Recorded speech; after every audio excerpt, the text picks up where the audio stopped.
So Tetris became a popular thing for Nintendo, so naturally they made a sequel called Tetris 2 for the NES and the Game Boy, and eventually the Super Nintendo got a version as well, and we're looking at all of those this week.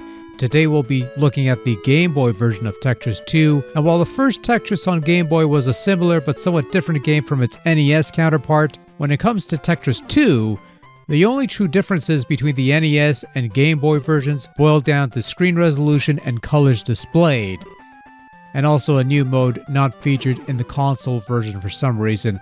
So this is largely a retread of what I've said with regards to the NES version, but again, you run that risk in reviewing 3 different versions of the exact same game within a short period of time, and only one version is different enough from the others to be actually worth talking about.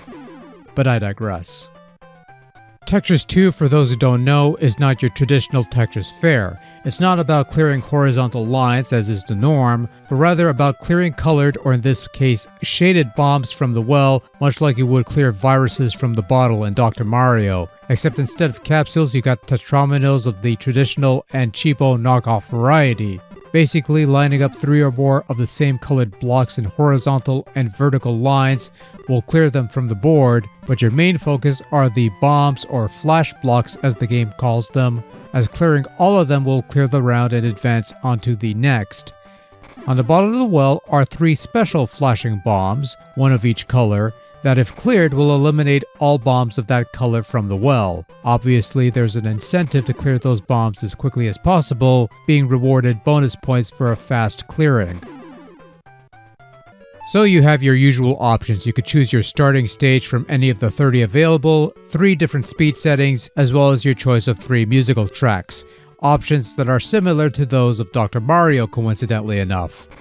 The game also offers a 2-player component where you can compete against a friend via Game Link, or you could choose to compete against the computer, choosing from 3 skill settings if you fancy that particular bit of action, and it works about as well as any typical multiplayer gimmick thing on the Game Boy. You only see some semblance of something.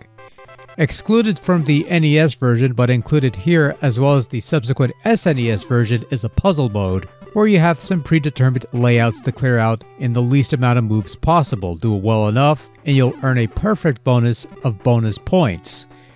Besides the new puzzle mode, which is really just a variation on the normal mode, Tetris 2 on Game Boy is more or less the same game you played on the NES. The control, the overall feel, and the gameplay more or less makes the transition from colorful home platform to monochrome handheld smoothly enough that the 2 versions are practically consistent with each other, unlike the first Tetris where both versions were merely similar yet still distinct from each other. Regardless of the format, Tetris 2 is still that strange hybrid of Tetris and Dr. Mario that has elements of both games, resulting in gameplay that is fairly functional and will occasionally have its moments of shine, but at the end of the day, it still feels like a hybrid of 2 different games that feels a bit awkward and doesn't quite have the staying power of either. Again, this isn't necessarily a bad puzzle game. It plays well enough, controls fine, has a bit of an addictive quality to it if you play long enough. It just isn't as good as the 2 games that it takes inspiration from, and that's the only true sin of Tetris 2. Other than that, it's perfectly fine puzzle fodder otherwise. The overall layout of Tetris 2 is fairly clean looking. The shades of color for the blocks are fairly easy to make out even on a blurry OG Game Boy. And once again, you have those wonderful animations that play out every 10 rounds cleared to make this whole thing truly memorable. Tetris 2 sports a couple music tracks for you to play in the background, the same tracks you'll find on the NES of course, and the tracks are almost perfectly recreated on the old Game Boy. Yes, there's a slightly lesser quality to the handheld tracks, but it's pretty damn close. The sound effects are also the same, and they're also kinda meh here too, so yeah.